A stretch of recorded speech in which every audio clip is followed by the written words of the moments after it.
நித்திலவல்லி. எழுதியவர் நா. பார்த்தசாரதி. 3ஆம் பாகம். வெற்றிமங்கலம். அத்தியாயம் 12. எதிர்பாராத அழைப்பு. புறத்தே பெய்த புதுமழையைப் போல் இதயத்திலும் ஒரு புதுமழை பெய்தார் போன்ற மகிழ்ச்சி நிலவியதை அடுத்து முற்றிலும் எதிர்பாராத விதமாய் மின்னலைப் போல் வந்து தோன்றிய கொல்லன் இளைய நம்பியின் அந்த ஓலையை கொடுத்துவிட்டு போகவே செல்வ பூங்கோதையின் உவகை கட்டுக்கடங்காத பூரிப்பாக பெருகியது. பல நாள் வெம்மையை புறத்தே போக்கிவிட்ட அந்த புதுமழையைப் போல் தன் இதயத்தின் கோபதாபங்கள் எல்லாமே உடன் மறந்துவிட்டார் போல் இருந்தது அவளுக்கு. காத்தற் கடவுளாகிய இருந்த வளமுடைய பெருமாளே தன் துயரங்களுக்கு இறங்கி அருள் புரிந்து விட்டதாக அவள் உணர்ந்தாள். தானே உருகி உருகி ஓலைகளை எழுதி கொண்டிருந்த வேண்டுகோளுக்கு செவி சாய்த்து அவரிடமிருந்தும் ஓர் ஓலை தனக்கு மறுமொழியாக கிடைத்ததை திருவிழா கொண்டாடி வரவேற்கலாம் போல் இருந்தது. அதை மீண்டும் மீண்டும் படித்து மகிழ்வதற்கு ஏற்ற தனிமையை நாடி மாளிகையின் பின்புறம் இருந்த மலர்வனத்திற்கு சென்றாள் அவள். மாலை வேளையின் இதமான சூழ்நிலையும் அவளுடைய உல்லாசத்திற்கு துணை புரிவதாயிருந்தது. தாயின் கண்காணிப்பிலிருந்து விடுபட்டு சுதந்திரமான உற்சாகத்தோடு அந்த ஓலையை படிக்க விரும்பினாள் அவள். என்மேல் அன்பு செய்வதையே ஒரு நோன்பாக இயற்றி வரும் ஆருயிர் காதலையுடைய செல்வ பூங்கோதைக்கு இளைய நம்பி வரையும் மடல். சூழ்நிலை இயந்து வராத காரணத்தால் நீ ஆறுதல் அடையும்படி என் கைப்பட இதுவரை நான் எதுவும் உனக்கு எழுத முடியவில்லை. என் பக்கம் அது ஒரு குறைதான். ஆனால் அந்த குறை நீ எனக்கு கடுங்கோன் என்று குரூரமாகவும் கோபமாகவும் பெயர் சூட்டி சபிக்கும் அளவிற்கு பெரியது என்பதை அண்மையில் நீ எழுதியதை பார்த்துத்தான் தெரிந்து கொண்டேன். ஆருயிர் காதலனுக்கு சாபம் கொடுக்கும் அளவிற்கு அன்பில் உரிமையும் அதிகாரமும் உள்ள பெண்கள் திருமோகூரில்தான் பிறக்க முடியும் என்று தெரிகிறது. காராளர் குடும்பம் பாண்டிய அரச வம்சத்துக்கு இணையான பெருமையுடையது. அந்த குடும்பத்து இளம்பெண் ஒருத்திக்கு தன் காதலன் மேல் சாபமிடும் அளவு கோபம் கூட இருக்கலாம்தான். ஆனால் உன் கோபத்தில் திரும்ப திரும்ப நீ சுமத்தியிருக்கும் ஒரு குற்றத்தை நான் மறுக்க முடியும். நான் ஏதோ உன்னை அடியோடு மறந்து போய்விட்டது போலவும் நீ மட்டும் என்னை நினைத்து தவித்துக் கொண்டிருப்பது போலவும் எழுதுகிறாய். நான் மறந்ததை நீ எப்படி அறிய முடியும்? நீ என்னை மறவாமல் நினைத்து உருகுவதை நிரூபிக்க நான் எல்லாவற்றையுமே மறந்துவிட்டதைப் போல ஒரு குற்றத்தை என் தலையில் சுமத்த வேண்டியது அவசியம்தானா? நியாயம்தானா? நீ கொற்றவை கோயிலுக்கு ஒரு மண்டலம் நெய்விளக்கு போட்டதும் இருந்த வளமுடையாரை 1008 தாமரை மலர்களால் அர்ச்சித்ததும் ஒருபோதும் வீண் போகாது. என் பிரிவு உன்னை மெய்யாகவே ஊமையாக்கி விட்டதாக 2 ஓலைகளிலுமே திரும்பத் திரும்ப எழுதியிருக்கிறாய். பேச்சுத்தான் ஊமையாகி இருக்கிறதே ஒழிய உன் கோபதாபங்கள் இன்னும் ஊமையானதாக தெரியவில்லை. கொற்றவை கோயிலுக்கு நெய்விளக்கு வேண்டுதல், இருந்த வளமுடையாருக்கு 1008 தாமரை மலர் அர்ச்சனை ஆகியவை போதாதென்று இப்போது தாய் தந்தையுடன் தீர்த்த யாத்திரை வேறு சென்றுவிட்டு வந்திருக்கிறாய். இவ்வளவு புண்ணிய பயன்களை படைகள் போல் ஒன்று சேர்த்து திரட்டி வைத்துக் கொண்டிருக்கிற நீ வெற்றி பெறாமல் வேறு யார் வெற்றி பெறப் போகிறார்கள் செல்வ பூங்கோதை? உன் அன்புக்கு புண்ணிய பயன் இருக்கும்போது நீ பயப்படுவானேன்? இங்கிதமான குரலில் கடுமையான வார்த்தையை சொன்னாலும் இனிமையாகத்தான் இருக்கும். அதுபோல் பிரியத்திற்குரிய நீ என்னை கடுங்கோன் என்று அழைக்கிறாய். ஆனால் இன்று இந்த வினாடியில் இதை எழுதிக் கொண்டிருக்கும் போது வேறு ஒருவருக்கும் நான் கடுங்கோனாகிவிட்டேன்.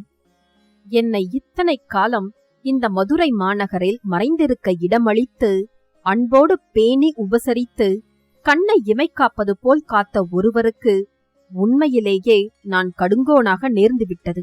இங்கே நான் கடுங்கோனாக நேர்ந்ததே உனக்கு கடுங்கோனாக கூடாது என்பதனால்தான். இதை நீ இப்போது விளங்கிக் கொள்ள இயலாவிடினும் எப்போதாவது நானே உன்னிடம் விளக்கிச் சொல்வேன். உன் வெற்றியில் இங்கே என் அருகிலுள்ள இன்னொருவருடைய தியாகம் அடங்கப் போகிறது. நான் உன்னை நினைக்கவே இல்லை என்று நீ என் மேல் குற்றம் சுமத்தும் போது எனக்கு இளமையில் திருக்கான பேரில் நான் கல்வி கற்ற காலத்து நிகழ்ச்சி ஒன்று நினைவு வருகிறது பெண்ணே.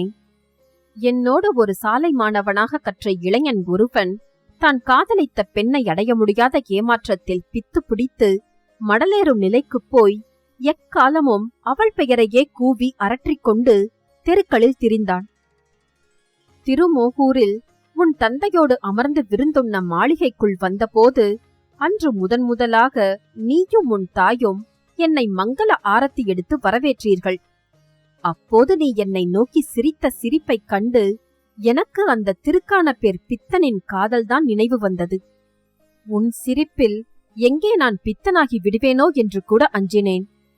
அந்த திருக்கானப்பேர் பித்தனைப் போல் நான் தெருவில் எல்லாம் உன்னை பெயர் சொல்லி கூவித் திரிந்தால்தான் எனக்கு உன் ஞாபகம் இருப்பதாய் நீ நம்புவாய் போல் இருக்கிறது.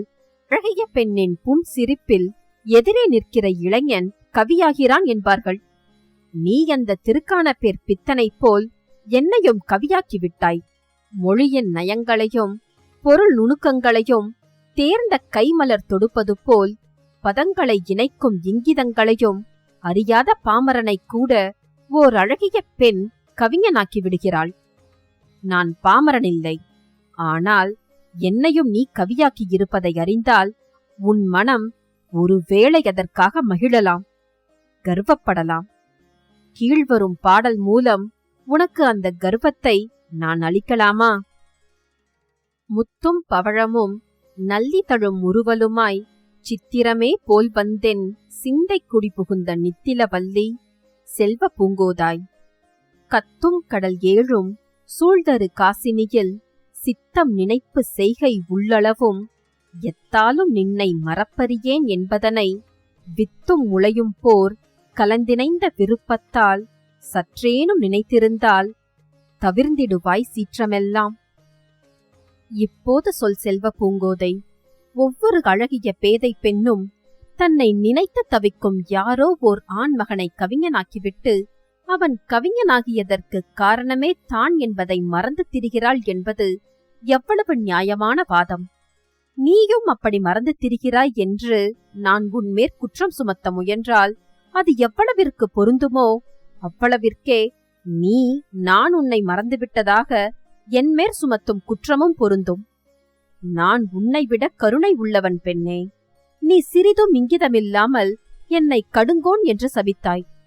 நானோ உன்னை அழகிய சிறப்பு பெயர் தொடராகத் தேர்ந்து நித்திலவல்லி என அழைத்திருக்கிறேன்.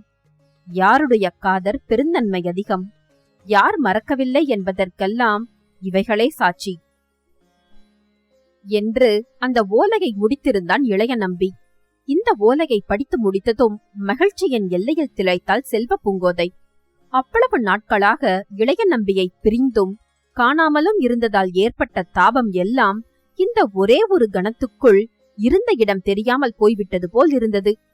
அந்த ஓலையை திரும்ப படித்து மகிழ்ந்தாள் அவள். நீற்றறையின் வெம்மையில் வாடியவன் நீரில் மீண்டும் மீண்டும் மூழ்கி எழுவதை ஒத்திருந்தது அவள் செய்கை. தாபம் தவிப்பு என்ற நீற்றறையில் பல நாட்களாக புழுங்கிய அவள் மேல் தன்னென்று அன்பு மழையே பெய்தது போல் வந்திருந்தது அந்த ஓலை. ஓலையை கொடுத்ததுமே கொல்லன் விரைந்து திரும்பி போய்விட்டானே என்று எண்ணி இப்போது வருந்தினாள் அவள்.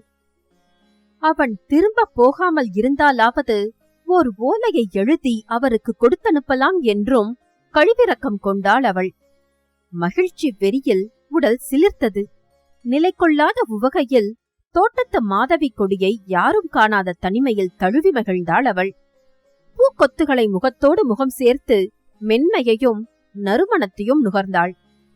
வாய் இனிமையாக இசைத்து கழித்தது.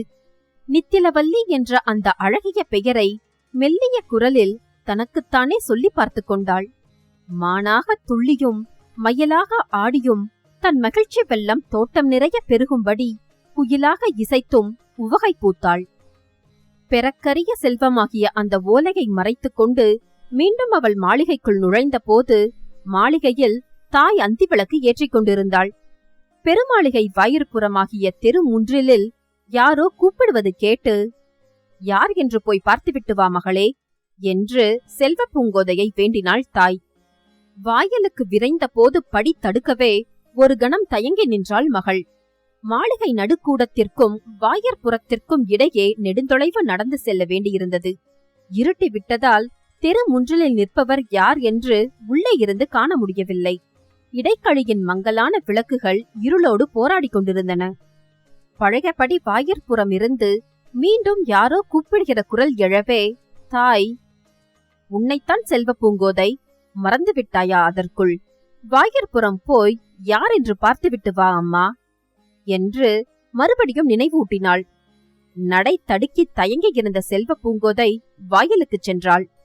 இடைக்கழிகளில் அம்பாரம் அம்பாரமாக குவிந்திருந்த புது நெல் மனம் நாசியில் புகுந்து நிறைந்தது. களஞ்சியங்கள் இருந்த கூடாரத்தையும் கடந்து அவள் முன் வாயற்புறத்திற்கு வந்து பார்த்தபோது அங்கே இருளோடு இருளாக இருவர் நின்றிருந்தனர். அவர்கள் இருவருமே விளக்கொளியில் நேருக்கு நேர் முன்வந்து நிற்க தயங்குவதாக தோன்றியது. முதலில் அஞ்சினாலும் பின்பு துணைவடைந்தாள் அவள். யார் நீங்கள்? உங்களுக்கு என்ன வேண்டும் என்று கேட்டுக்கொண்டே மாடப்பிறையிலிருந்த கைவிளக்கை எடுத்து அவர்கள் அருகே ஒளியை பரவவிட்ட செல்வ பூங்கோதை இருவரும் யார் என்று தெரிந்ததும் திகைத்தாள். அவர்கள் இருவரும் பெரியவர் மதுராபதி வித்தகருக்கு மெய்க்காவலாக நியமிக்கப்பட்டிருந்த தென்னவன் ஆபத்துதவிகளாக இருக்க கண்டு அவளுக்கு வியப்பாயிருந்தது. பெரியவர் அந்த பகுதியை விட்டு எங்கோ மறைவாக போய் பல திங்கள் காலம் கடந்த பின் நீண்ட நாட்களுக்கு அப்பால் தன் எதிரே அவருடைய மெய்க்காவலர்களைக் கண்டு ஒன்றும் புரியாத மனக்குழப்பத்தோடு, தந்தையார் ஊரில் இல்லை, உங்களுக்கு என்ன வேண்டும்? பெரியவர் இப்போது எங்கே எழுந்தருளியிருக்கிறார் என்று வினாவினாள் அவள். உங்கள் தந்தையார் இப்போது இங்கே திருமோகூரில் இல்லை என்பதை நாங்களும் அறிவோம் அம்மா. இப்போது நாங்கள் தேடி வந்தது உங்களைத்தான், உங்கள் தந்தையாரையல்ல. பெரியவர் இப்போது இந்த கணத்தில் உங்களை சந்தித்து பேசுவதற்காக இங்கே திருமோகூருக்கே எழுந்தருளி ஆலமரத்தடியில் தங்கியிருக்கிறார் என்று நாங்கள் கூறினால் நம்புவதற்கு அரியதாயிருக்கும். மெய்யாகவா இங்கு எழுந்தருளியிருக்கிறார்? உயிரே போவதானாலும் தென்னவன் ஆபத்துதவிகள் பெரியவர் பற்றி மெய்யல்லாததை கூற மாட்டோம் அம்மா. அவர் கட்டளைப்படியே தங்களை உடனே அழைத்துச் செல்லத்தான் இப்போது இங்கு வந்தோம். இதைக் கேட்டு அவள் திகைப்பும் குழப்பமும் முன்னை விட அதிகமாயின. மீண்டும் அடுத்த அத்தியாயத்தில் சந்திப்போம்.